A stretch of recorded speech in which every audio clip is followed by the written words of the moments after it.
What's up, party people, and welcome back to your old pal Nick Fitzy Stevens' weekly NFL Picks live stream, which we have rebranded with a fancy and very appropriate new name.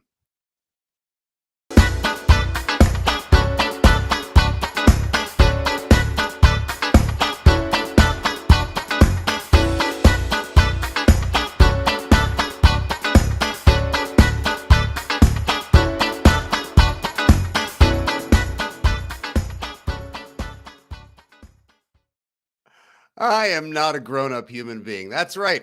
With your old pal Nick Fitzy Stevens and Steve Dakota Happis of swingjuice.com, this is the appropriately titled Dick Picks. You see, because we're a couple of dicks from the South Shore, and we like getting together every week and talking football and making NFL picks. So it only seemed an appropriate title. What's up, Dakota? How you doing tonight, guy? Can I be just Dakota from Dick Picks? I mean, I told you, I do not pretend in any way, shape, or form to be a grown-up human being. And I can't talk like this when I'm on terrestrial radio. And I don't think necessarily, given the context of the way that I'm referring to us, calling us a couple of dicks, you can say like, oh, don't be a dick. I just can't actually mention the phallus itself or the human anatomy object. So that's why I have a question for terrestrial radio. Yes, of course. Is dick allowed to be said on the radio? Yes, that's what I'm saying. I can say, don't be a dick, but I can't mention your gentleman parts. What about shit? No, that would get me in trouble. So shit gets you in trouble, but dick doesn't. That is correct. Interesting. Shit would get me in trouble. Yeah, don't be an ass, but I can't talk about your ass. Right. I can't call you an asshole, period. Right. I can't say, it just would have been very easy for me last week to hit up the Six Rings postgame show on WEEI and be like, oh, wow, the Patriots played like a sweaty pile of shit in Miami this week. That would get me in trouble. And we only have so many dump buttons we're allowed to use during the course of the show. So do the producers have like a list of the dump words in context? Yeah. I mean, there's like, I think most people that work in radio have a general understanding of the George Carlin-esque, it used to be the seven infamous words, and now, of course, it's expanded because there are other body parts, other activities, other regions, other actions performed by people that are deemed highly inappropriate. But as far as I'm concerned, we've called this everything from Fitzy and Friends, the Swing Juice Sports Drop. I think Dick Picks is the most appropriate title.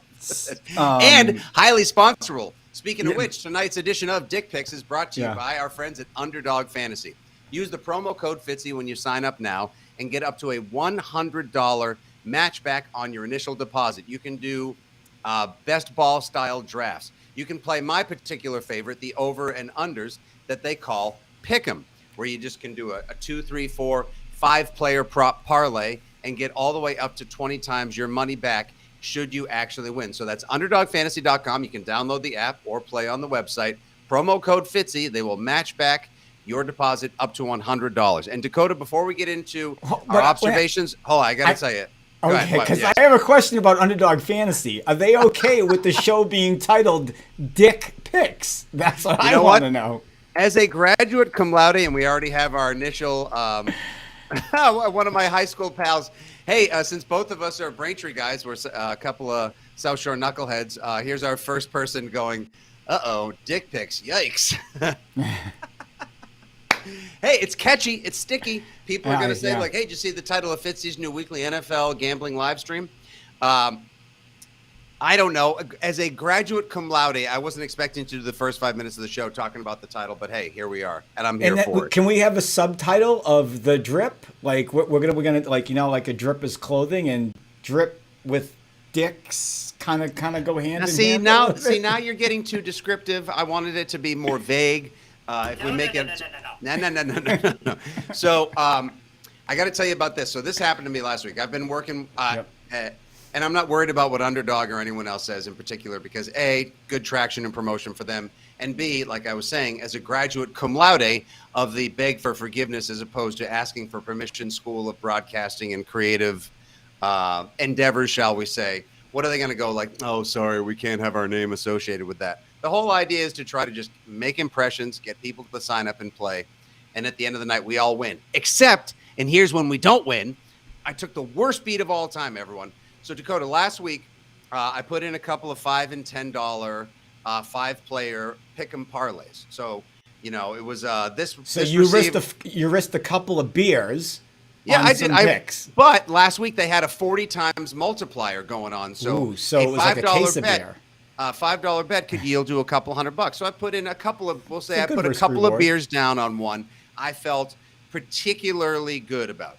So the rains, like the biblical deluge last week in Chicago, did you see like when they were literally squeegeeing off like hundreds of gallons of water? 6 inches of effing rain. So you bet there was going to be sun? So, and in answer to a question from our pal Pat McSweeney, who's currently watching on Facebook, what are we drinking tonight, boys? I'm currently using my Oktoberfest Stein from Idle Hands to bury a delicious iced coffee, because if you don't ice coffee in an Oktoberfest Stein, do you even mass beer, bro? I have to do it this way until Thursday Night Football kickoff, and then I'm going to be putting away some Oktoberfest and some vitamin C's later on. And the only thing I have is some red Gatorade. If I cut sugars go low, or I got some water in case I get dehydrated. So that's it for me. If I cut you, you just bleed red Gatorade. I know how this works. So I'm not listening. All right, so I saw the conditions last week. They were awful in Chicago. And I figured, all right, well, you got a veritable rookie quarterback in Trey Lance. This is his first start in his second season, right? No one's going to be able to throw the ball. Justin Fields and that anemic Chicago Bears offense, they're not going to light the world on fire. So I got to bang as many unders as I can in this. I bet I'll hit. So I hit on both quarterbacks going under their receiving yards, 2 wide receivers going under their Ayuk and Deebo Samuel on their receiving yard unders. I should have just bet a couple of beers, if you will, we'll call it that, and gotten 20 times on the multiplier, and I would have made hundreds of dollars, and I could have bought lots of beers for everyone who's currently tuned in and hanging out with us. Except pizza. I got greedy. And I decided to add what I thought was the prop of the week, over 300.5 total yards for Justin Herbert against the Raiders. Oh.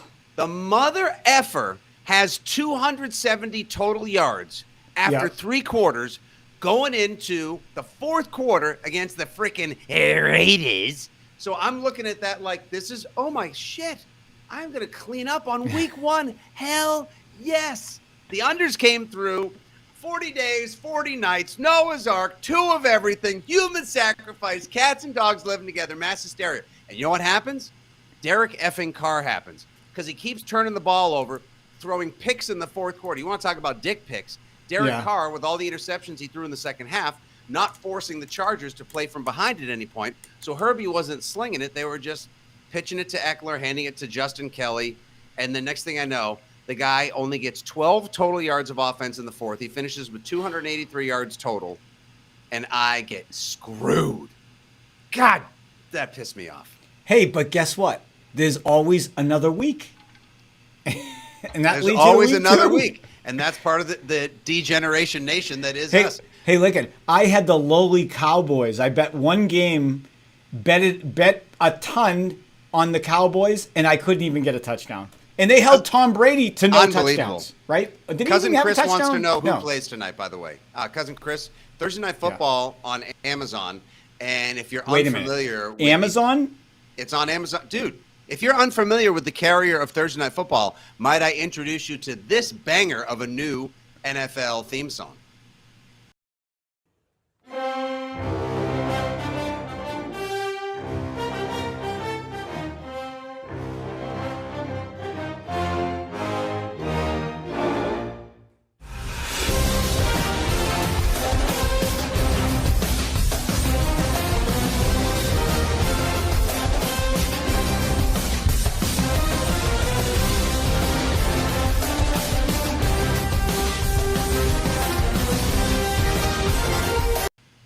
Hello, everybody. I'm Al Michaels alongside Kirk Herbstreit for the premiere, the debut of Thursday Night Football here on Amazon Prime Video. You didn't know? Nelly. You didn't know? That's Keith Jackson, you son of a No, bitch. I know. Did you didn't know that Amazon Prime got like 11 years of Thursday Night Football at $1 billion a year? I thought that they would, in parallel, have the game on like NFL Network and Amazon. For the people that don't have the NFL Network, they can watch it on Amazon. It's kind of like the Major League Baseball next year. We're going into the shift, so we're still going to let you shift this year, but next year you got to not shift. Kind of like that. So On tonight. It's only on Amazon. However, the good thing is in every local market, they're allowing one primary like CBS or ABC for each to carry it. So for tonight's insanely good matchup, Cousin Chris, who plays tonight, I'll have you know that it is Chargers at Chiefs, the Great AFC game. West, which I've thought deserves its own red zone channel for the season. Phenomenal game. The over-under is 54.5. The Chiefs are currently 4.5-point favorites. We'll get to that in just a minute and see what you like, Dakota. Yeah, it's going to be a banger. So one LA TV market and one Kansas City TV station is allowed to carry it. Otherwise, everybody else has to watch it on Prime Video. I watched them do a preseason game. The coverage is excellent. Excellent. So who are the announcers tonight? Al Michaels and Kirk Herbstreit. Okay.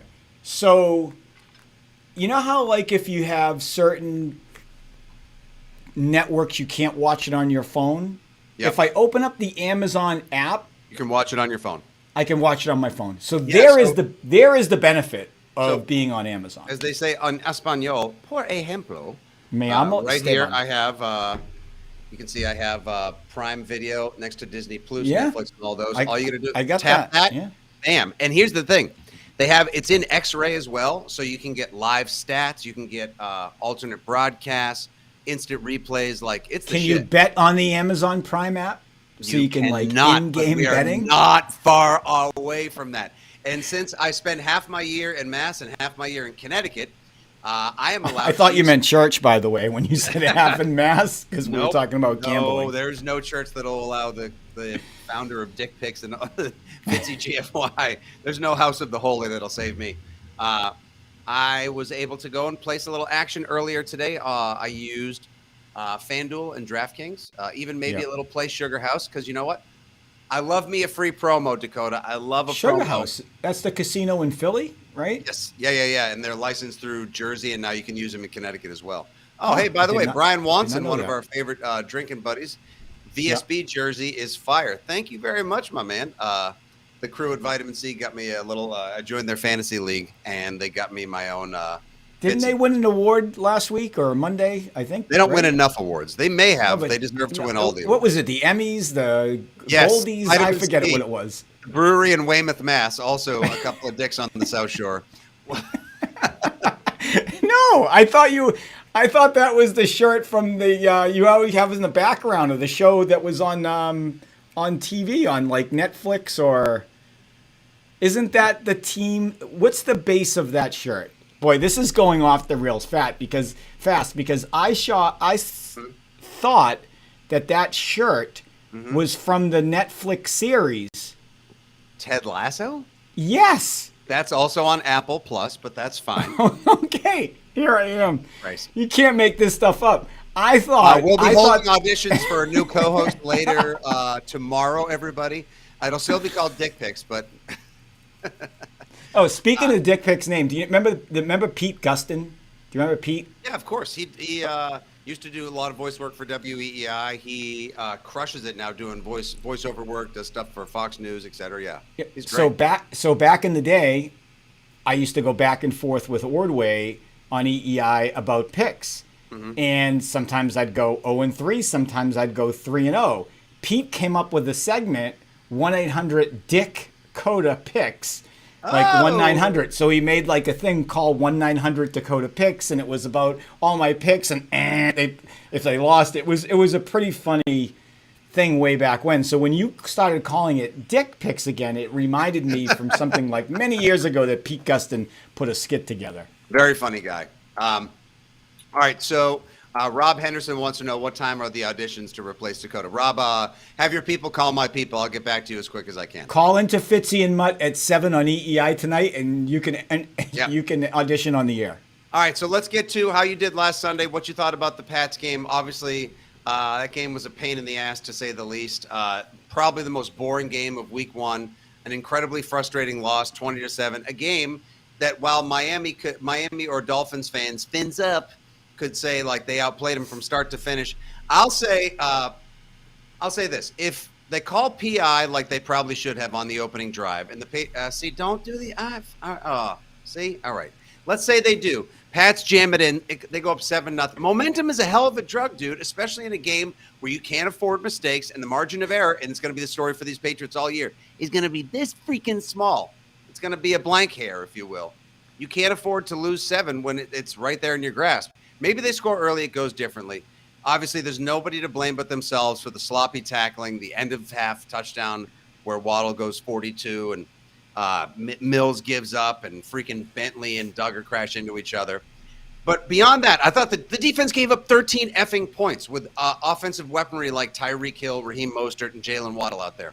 The offense was a clown car fire, and it is the most pedestrian offense in the world, and I'll give them a chance to change things up, but your concerns are valid about them, and I'll talk about this on the radio later tonight, Saturday with Andy Hart, and Sunday as well. They ran 2 personnel groupings, 2 play actions, 0 RPOs, no creativity whatsoever. So on script, they were precise. When they went off script, Mac Jones got folded like a freaking card table at the VFW. Kid had to get x-rays after the game. And did you know he was the most rushed and hurried quarterback in the NFL week 1? 3 seconds or less on 97% of his dropbacks. Well, what was the biggest problem last year? How many times either your Twitter feed, my Twitter feed were blowing up? No protection for Mac Jones. He was on his back. Luckily to get rid of the ball. Mm-hmm. They didn't address any problems. They didn't address the offensive line. So if you cannot protect the quarterback, that's like chopping the head off of whatever you want to call it. That's problem number 1. Problem number 2 is they were vanilla. I thought Mac Jones looked better last year in his rookie season than any time during that game. I thought his throws against Miami were bad, to be honest with you. I talked about the hospital ball with you before. If Mac Jones, the one thing that I wanted to see him do was stop throwing these hospital balls, laying them up. I didn't see the arm strength increase. That's a problem.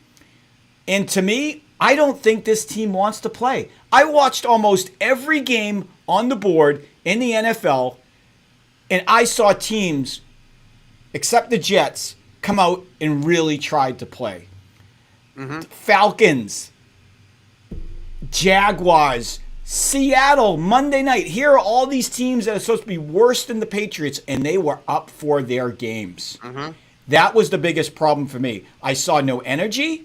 It reminded me of a Red Sox team that you couldn't stand like 2 years ago. You just didn't want to watch them. And then last year, they got good again, and they were happy to be on the field. And you felt that energy from both teams. Yes. It was energy. There was no energy for the New England Patriots in that stadium. And you could feel it as a fan watching the game. And oh, by the way, how does Kraft feel about his ratings being down almost 25-30% from historically a Patriots opening game? That, my friend, is telling right there that you and I are going to watch the games no matter what. I mean, you will because you want to. I will because I have to, and I'm hosting the post-game radio show afterwards. And you know what I want to do, Dakota, is host a really fun post-game show where we get to talk about the touchdowns they score, the interceptions and defensive plays that they make. Listen to people say, like, there you go, there's your whole off season. Why don't you take it and shove it straight up where the sun don't shine? Blah, blah, blah. Instead, all I got last week in my mentions on the radio show and anywhere else I could possibly connect with Pats fans and the Foxborough faithful was, what the hell is Bill thinking? Patricia this, Joe Judge that, and it's going to be a long season. See, Brian Watson right there, our resident craft beer fan. So who's responsible for all this? Patricia? Here's another one. Here's another question I kept getting all week long, and I would love to hear your take on this too. The whole Patricia's doghouse routine. I couldn't agree with Jordan Watson more. This whole cutting off your nose to spite your face stuff with Kendrick Bourne, 4th best receiver on the team, my hairy Greek ass. Kendrick Bourne not playing until the 4th quarter is like leaving your grill on after tailgating. Nice job on the topical reference for the poor 12 cars that were blow-torched in Miami. This is true. Yeah. What do you really think that it was like him throwing knuckles against Carolina in the scrum in the joint practice, combined with being 1 minute late to a meeting that forced Patricia to say, like, nope, we have to, between our personnel groupings and me needing to get a hold of the discipline of this team, I'm going to have to bench you to start week 1. Like, what are we doing? Guy has 2 plays, 1 catch for 41 yards. Okay, can I say something? Kendrick Bourne seeing 2 plays was not the reason they lost that game. Okay? That's something of an excuse that they could say, oh, Kendrick Bourne isn't out there. We would have won if we had him. Much like any other excuse. I think this Patriots team has been a culmination of 2 or 3 years of the general manager, Bill Belichick, not putting a team together in the next phase after Brady. Okay? That's the way I look at it. Because again, when I look around the league, I saw explosiveness, running backs and wide receivers running free through safeties. I don't see receivers or your offense running free downfield with this Patriots team.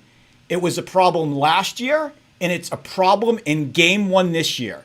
And I know I said before the season started on our Dick pick,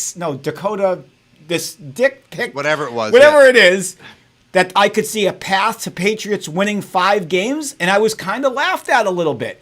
And I wasn't sure because I said, you know what, maybe it's 8 or 9, but I could definitely see a path to 5. And I am more certain now than I ever been that the Patriots are closer to a 5-win team than they are that 9-win team. And I don't want to hear, well, it was only 1 game, you're doing this, you're saying that. No, this is the same product that just got worse. Mac Jones regressed. If Mac Jones wants to be a top 10 quarterback, he has to take these terrible team he has around him and find a way to uplift them and get him to play. Because Tom Brady had no receivers too for many years. And Tom Brady would still go to 2013 and look at the flotsam and jetsam he had with an emerging Julian Edelman, a torn groin Danny Amendola, Kenbrell Tompkins, Josh Boyce, and the ghost of from Ohio State. Was Josh Boyce from Ohio State? TCU, and then what's his face? Okay. Aaron Dobson. That was his receiving core, and yet Brady carried that team all the way to the AFC Championship. And Aaron Dobson from Marshall or North Carolina? Pittsburgh, I want to say. University of Pitt? Marshall. Was he Pitt or Marshall? People I don't know. watching? Somebody would help us. See, I like when you mention someone that I have to come up with the call. I love it. I really. That's why you have viewers in a chat box right here. Speaking of which, a lot of people. I put this comment up earlier. Jay Switz. Personally, I'm just not sold on Mac Jones. I don't think he has it to be an elite quarterback. Matthew A. watching on YouTube Live right now. Way too many feathered pass attempts by Mac. I want to see him sling it. Okay, that's a problem. And then we got more. Speed. How about this? My guy, Eddie Monroe. I agree, Matthew. Mac's passes were pathetic. I want to see more 2 tight end sets. Well, Eddie, I will tell you this. That's what they ran most of the day. They ran like 12 personnel all freaking day long. And that's a bit of an issue. We even got more people. Look at this. I'm not 100% right. I'm not sold on Mac. Watch Simple Customs. Watching on YouTube Live. That's a big issue. I can't believe. Oh, Pat McSweeney. Hoyer, get ready. Holy smokes. Now, I don't want to see Hoyer. I'd rather see the other guy. Maybe if he had some protection, good point. So some people were asking earlier, I think it was a couple of people in the chat, Dakota, were asking, what's the status with Mac? It's not his back right now. Did you know Mac Jones actually missed practice today? He was excused with illness. Ugh. COVID. COVID? We don't know. It's going around again, so. Oh, of course, it's going to be going around forever. I had a cold this week. I tested a bazillion times just because I got kids. I have a cold. It sucks. Cold sucks. The flu sucks, everyone. Guess what? My son didn't get to school today. Went to the doctors. Here we go again. Yeah. Yeah, no, it was bad. It was bad news bears. So I have no idea. Oh, come on. What are you talking about? Come on, Kerry Kearns watching live on Facebook. You don't want Hoyer versus Trubisky? You want to talk about ratings? Oh, my God. Dude, and there's another quarterback. I mean, obviously, I bet Pittsburgh. I did go bet Pittsburgh over 7.5 for the win total. That was my big bet on the year. I didn't go 20,000 as much as I did Arizona. I only had like 18. I bet 11 to make 10. 11,000 to make 10,000 on Pittsburgh to win more than 7.5 games. And boy, thank God they beat Cincinnati because they needed that game with TJ Watt now being out. And to me, I have to root for them against the Patriots because money comes before, I can't say loyalty, but money comes before heart. How's that? Yeah, I mean that. Honestly, that's the way. If you bet with your heart, you won't be betting much longer. And if you bet with your head, you got a good chance to stay ahead of the game. Betting with your heart is always the worst idea. Although I have been guilty on occasion of placing a bet when the Patriots play. So it's like, well, if the Patriots lose, at least I'll make money. But if they win, I'm happy to part way. Yes, I've done that before a couple times. So take the Jets money line every time then, and you'll be happy either way. No, right? That's an easy win. Oh, I mean, like, no, it's got to be in a tough game. So it's like, they didn't come out on top of this one. Well, at least I lied. No, that's the complete opposite way to look at it. You want that? Will my soul or my pockets be full? That's what I'm talking about. No, but you want like the 4-1 plus 400 if the Jets win. Like not just like an even. What you want the emotion in the pockets to be a lot bigger than the emotional high of the win. So it has to offset. So you need a big underdog to beat the Patriots. Rob Henderson chiming in on Facebook with Dakota's mantra: "Money before kids." Money before kids. Yeah. All right. So that was a brutal game last week. No joke. That was tough. And now, of course, Mac Jones out with illness. We don't know if he's going to be back at practice tomorrow. That one bears monitoring. If he's ruled out with COVID, that's going to be really tough because this game Sunday is going to be, Jordan Watson. Mac Jones has been all downhill since he hit the gritty at the Pro Bowl. Was that it? Was that the most that he had to offer? I would hope not. Can you do the gritty? No, I can't do anything, dude. My brother's kid can do the gritty. Of course he can. Oh, my God. He's unbelievable. It's meant for kids. Adults doing the gritty is just massively inappropriate. That's like me. That's like me shooting a box of nerds and then like freebasing Fun Dip. Like, well, wait a minute. What are we allowed to do? Can we at least do like the Cabbage Patch and stuff like that? I don't know. I think I'm at a certain age now. I think I'm prohibited from dancing at a wedding altogether now. I don't even remember the last time I went to a wedding. I don't even remember the last time I danced. Well, we should go to playoffs, even though it's not there anymore. Doesn't a place need to exist for us to go there? I know. It's now the CVS. We should just walk into the CVS where the playoffs was and just start dancing around and go, sorry, we're just trying to relive our memories. So when it comes to Pats Steelers on Sunday, Pats are, let me check the latest lines from DraftKings. The Patriots are currently listed as a 2-point favorite. Here we go. I'll make sure to put this up so everyone can get a look at this right now. All right, we'll hide the graphic. There we go. So the Pats, 2-point. Still don't have the graphics department. Under. You put in your bets? Ready? Here we go. Oh, graphics. Yep. There we go. We still haven't got a crack intern for this thing. All right, so we got Pats are 2-point favorites and over-under 40.5 Sunday in Yinsburg against the Steelers. How do you like this one? We should go to the game. We should. If we're going to go to one road trip, we should drive. How many hours does it take to drive to Pittsburgh? Not that bad. It's 12? really not that far. 12 hours? 8 hours? Somewhere around there? I mean, we could. We could drive to Pittsburgh and see Hoyer against Trubisky. Wow. Talk about validating the miles. The sweat equity and the time. Would just be what a trip. I mean, listen, I'll say it. I know Pats fans don't want to hear it. Pittsburgh is a sneaky great sports city. The stadium, it's a great football stadium. Now it's like Acrisure Insurance. It used to be known as Heinz Field. That's the one Bane blew up in the Batman movie. It's a great football stadium, great drinking town, great eating town. The baseball stadium, which is right next door, PNC Park, gorgeous, kid. Absolutely gorgeous. You got a beautiful view of the city, and it's an affordable take as well. So if I could, I would, but I can't because I got to do the post-game show. I might be able to do 1 or 2 road trips during the year. I'll let you know which ones. Okay. One because I think we need to target one. Well, I already have my flight. If you have your flight, then we'll already be there. We could do it live, like from the Cosmos. Oh, well, absolutely do 100%, or maybe from the Wynn or something like that. If you're definitely going, then we should have a Dick podcast party out there live from the Tangiers. Sure. Who wouldn't love that? Movie reference. Do you know what the Tangiers live at the Tangiers? Is that from Ocean's 11? No. What's that from? Who knows? Come on, Tangiers. Is that Casino? It is Casino. All right. I was going to say there's a very short list of Vegas movies. Is it The Hangover? Is it Casino? Ace Rothstein. Okay, here we go. Pat McSweeney. Yep. I was in Pitt a few weeks ago for a Pirates game. Everything you're saying is spot on. It's a great sports city and views beer, Iron City beer. They're the natives. That's not Sam Adams. I'll say that's the Bud of Pittsburgh. It's a great cheap drink, and every sandwich has fries on it. So how do you lose? Is Underdog Fantasy from Pittsburgh since they used the black and yellow? No, I think they're actually Brooklyn based. Simple Customs watching on YouTube Live. Steelers by double digits, 27-12. Okay, you know what? I'll be okay with that only because it's the under. I do like the Pats in this game. It's an over/under 40.5. I got a struggle. I got a struggle on Sunday. Both teams are going to struggle to score because both defenses played well week one. Neither offense played well enough to acquit themselves. And how in the holy hell Pittsburgh won that game against Cincinnati is beyond me. Dakota, I got Pats 20, Steelers 16.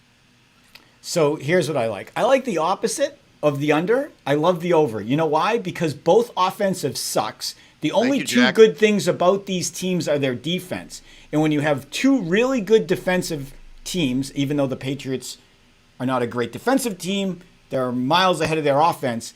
Good defensive games end up turning the ball over, creating short fields. Either team didn't put up a lot of points last week. I love the over 40.5. It's going you love it? way over. Way over. And when I say way over, it means all I need is 41 to win. So way over to me is anything over 40.5. Who's gonna score? Did you see week one? I mean, neither team. Like I know TJ Watt is out, but the Minka Fitzpatrick, he's good for a touchdown, so he'll score one. Yeah, he'll get a touchdown, so that's one. Okay. Trubisky will probably bootleg one in. He'll probably throw an interception to himself somehow and run it in. So how does a quarterback throw an interception? Well, no, they throw it up, it picks off, and then they ball, get it. So he'll catch it. So that's technically not an interception, right? Something like that. Yeah. Either way, I think there's actually going to be points in this game. You think there are points of turnovers? To be had? Because of the turnovers, short fields. Last I heard, 80%. 80%, I think, of the public money is on the Patriots. The under. Oh, Patriots. People are betting the under, and people are betting the Patriots. Yes. Well, I'm rooting for the Patriots. My money's before me. Me too. Excuse me, Pittsburgh. I'm rooting for Pittsburgh. Because you want for shame. I'm like you. But I'm like you. If the Patriots win, hey, hometown team, 1-1, playoffs, here we come. So I got one person, I got one steal, I got one guy, Chris Ming 401, laughed my ass off way over 41, and then just a couple comments later, Donald Smith checking in, also watching on YouTube Live. Two defensive teams who also punt a ton. I would go with the under for sure. Yep. No, a lot of punts, a lot of block punts. Okay, we know the Patriots, they stopped protecting their punter, right? And they almost blocked the punt last week. My God. Like more punts, more block punts. Mac almost got so killed in so many ways last week.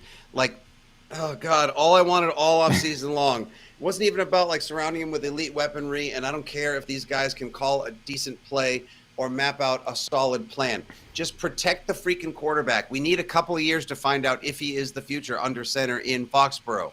And if you're going to get this kid crushed, if he's going to get, like, he almost got split in half. That might have been the play that actually hurt his back that led to the spasms.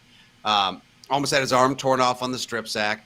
Trent Brown just completely whiffed. That guy is a mountain, and he blocks people in the sun usually when he's on his game. But he's been checked out for the better part of the offseason and well into the early season as well. Like, these guys have to get their shit together. Otherwise, like, coming home 0-2, if the Patriots put up, like, a 13-point or 16-point performance themselves on Sunday, Dakota, and they're 0-2, and their homecoming is against the openers, the 25th, against the freaking Ravens, who are looking to pretty solidly go 2-0. Yeah, the Ravens looked unbelievable. So Holy they could be restless Foxborough faithful, Batman. Yeah, so the Patriots could easily lose this game. Would you agree? I won't say easily, but I'm not. This is could far they from a lock. Could they lose the game? Sure. Okay. Ravens easily lose, right? They could lose to the Ravens, yes. All right, at Green Bay, loss. It's not looking great either, guys. Okay, the Lions, who just showed a different type of team in Week 1, that might be their only chance in this first 5-game set. If they don't beat the Steelers, they aren't going to beat the Ravens. They're not going to beat the Packers. They're going to be 0-4 going into at home against Detroit. And that's going to be scary. Going to make my life difficult when I Detroit. can swear on the internet or when I have to pretend to be a grown-up on the radio on the Six Rings postgame show. Here's a couple other pieces of the action I love this week. I actually love the under in Dolphins at Ravens. It's 45. I think because the Ravens offensive line is kind of banged up, so I think they'll contain and corral Lamar a little bit, plus they have a good secondary. And I think the pass rush and the solid secondary of the Ravens will contain and corral Tua enough. And you saw all the arm punts he threw last week, all the 50-50 balls. Like, he has a licorice stick. He's got, like, Chad Pennington light from the left-handed side. He's Samoan Tebow. Another team will take advantage of that. So I see that. I see the Ravens winning and the under. I'll tell you what else. I love the Lions. They're only 1.5. They're favored. The Detroit Lions are actually favored against somebody. So 1.5 at home against the Commanders. I like the Lions. I watched Hard Knocks. I fell for them. This is about being 0-4, a matchup against the Lions. The Patriots going to be 0-4 going to play the Lions. Hey, let me ask you a question. At what point? Stop it. Let's play a hypothetical game. At what point would you say that Bill Belichick is on his way out? Is there a record? Could they go? They couldn't do it. So even if he went had 4 wins this year, is Belichick 4-13? Yeah, is Belichick done? If Robert Kraft reportedly, according to Tommy Curran from NBC Sports Boston, was aggravated or perturbed enough at the usage of Kendrick Bourne in Week 1 and voiced his displeasure, now whether he just sort of said it aloud to a reporter, went to Patricia's office, or, hello, Bill, I'd like to can I have a minute with you, Bill? Unlock the door. It's me, Bobby. Like, if however he happened to go about his business. If he's saying, I didn't like the way that you guys used Bourne, who I paid money for and I like a lot, because you guys want to doghouse him for being late to a meeting, knock that shit off. If he's already talking like that, and in the offseason he mentioned that he's unhappy about the fact that it's been 3 years since they had a playoff win. I mean, I know other cities would be like, oh my God, you guys went to the playoffs once in 10 years. Hooray. Other teams would kill for our sloppy seconds.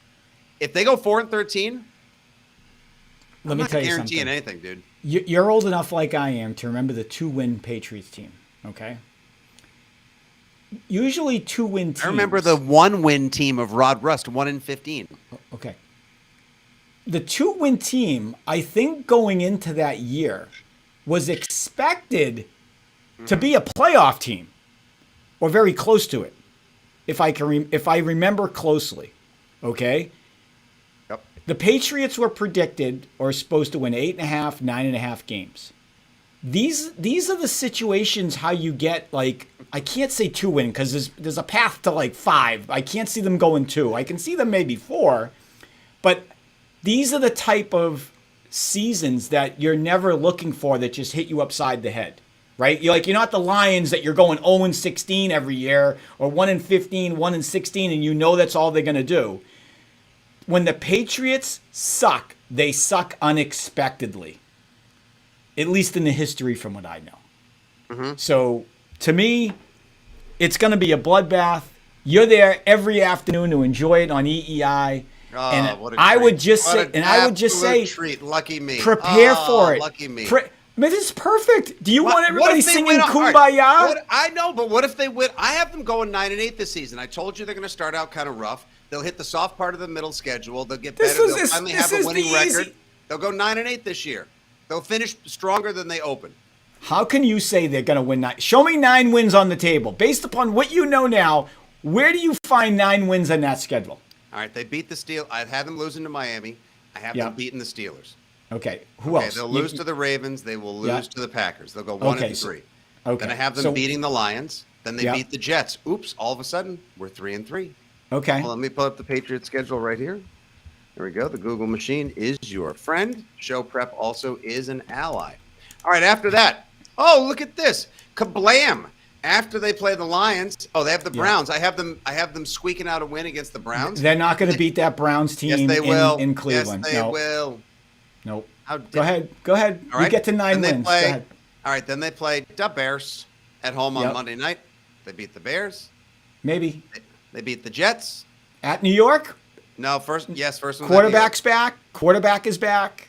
I don't know. The Cougar Hunter? Yeah. that's moving to Scituate or Hingham. Thank you very much. All right. Then they're home against the Colts in November.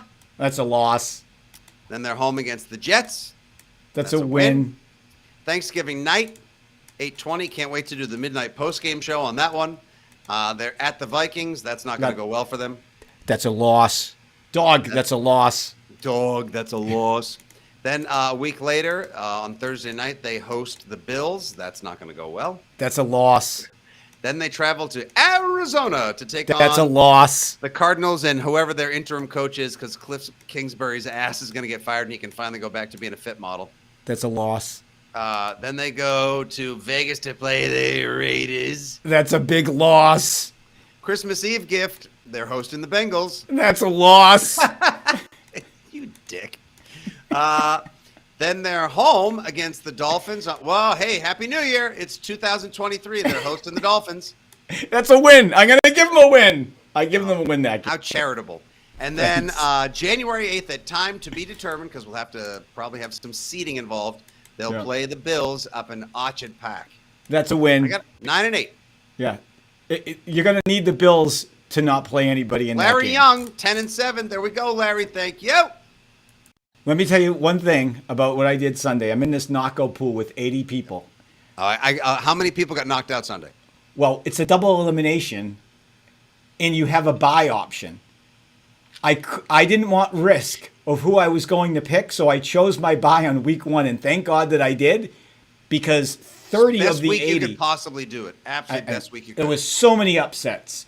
And now I'm just free rolling into the upcoming week. But I lost my bye. But sometimes you get knocked out without even using your bye. There are so many easy on the slate this week. Like there are just so many no-brainers, like Denver at home against Houston, coming off that stupid loss Monday night where they try a 64-yard field goal for the win. Come on. Yeah, there's no way Houston wins that game. I would agree with you. No. If you want to, whatever the money line is, just bet the Broncos. Right. Just bet. I mean, yeah. Just you could do a million different money line parlays this week if you wanted to, because there should be so many easy wins on the board. I'm wondering what that would pay if we were to play like the 3 big favorites on a money line.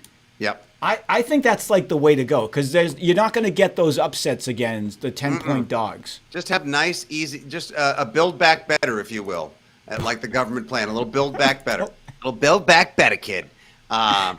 You go Denver. You go the Rams. Yeah. The Rams will definitely beat the Falcons, after they had 10.5 days for Stafford to get the bone chips out of his elbow and get their act together and figure out a way to use Allen Robinson. Tell Cam Akers to get his head out of his ass. Well, I think you go Cleveland. I think we just do this money line parlay. We go Cleveland, right? Cleveland, right, the Rams. Hold on. I got to adjust this. I got to make sure we put this in the graphics. Okay, here we go. We go. All right, here we go. All right, so go ahead. Cleveland money line. The Rams money line. They're playing at home against Atlanta. The 49ers money line. Hold on. Cleveland. Yeah. San Fran. Yep. LA Rams and Rams, Denver. And Denver. There you go. I mean, wait a minute. Also, Green Bay's at home. You want to do 5-team money line parlay?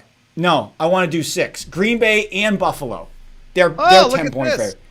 That's going to pay pretty decent. That's 6 teams. One, Buffalo. 2. Here we go. There it is, folks. You're welcome. We're paying for Christmas. Week 2, the Dick Picks Moneyline Parlay. Week 2, Cleveland, San Fran, Green Bay, Buffalo, LA Rams, and the Denver Broncos.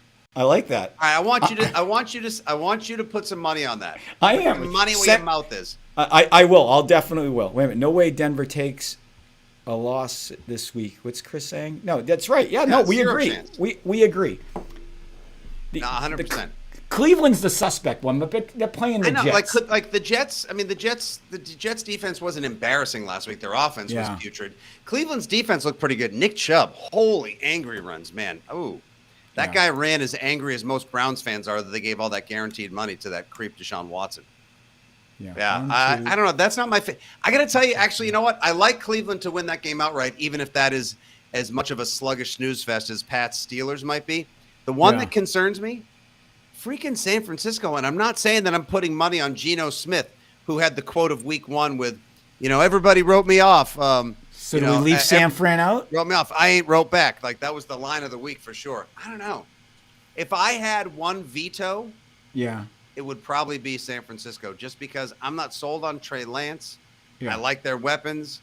I'm not saying Seattle is some sort of juggernaut and they're going to swoop in, but it's going to be rainy at that stupid stadium 50 miles outside San Francisco in Silicon Valley. I don't know. I don't love it. What about Cincinnati? They're -7.5 at Dallas. I mean, yeah, I'd swap in Cincinnati. Angry Joe Burrow with all that weaponry against Cooper Rush. Cooper Rush? I may have to do 2 of them and do a switch. I might have to do 2. I might Maybe put 3. a few on this, Yeah. and then maybe I'll swap out Cincinnati for San Francisco, and I don't know, and maybe just a 5 just to be safe. So you got to go soon, but when you're on EEI tonight, when you're on EEI tonight, bring that to Mutt. Go, Okay. Mutt, what do you think? Me and Dakota were thinking of playing this 6 or 17 parlay.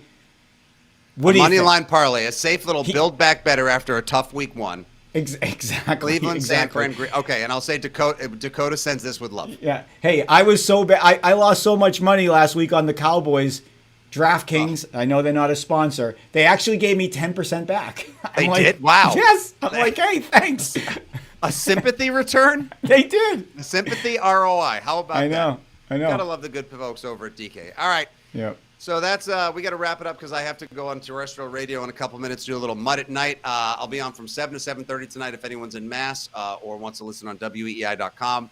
Saturday I'm on 1 to 3 with Andy Hatt on WEEI, and Sunday after the conclusion of Red Sox Yankees, I'll be on hosting the Six Rings postgame show till 7:30 and WEEI's coverage of Sunday Night Football as well.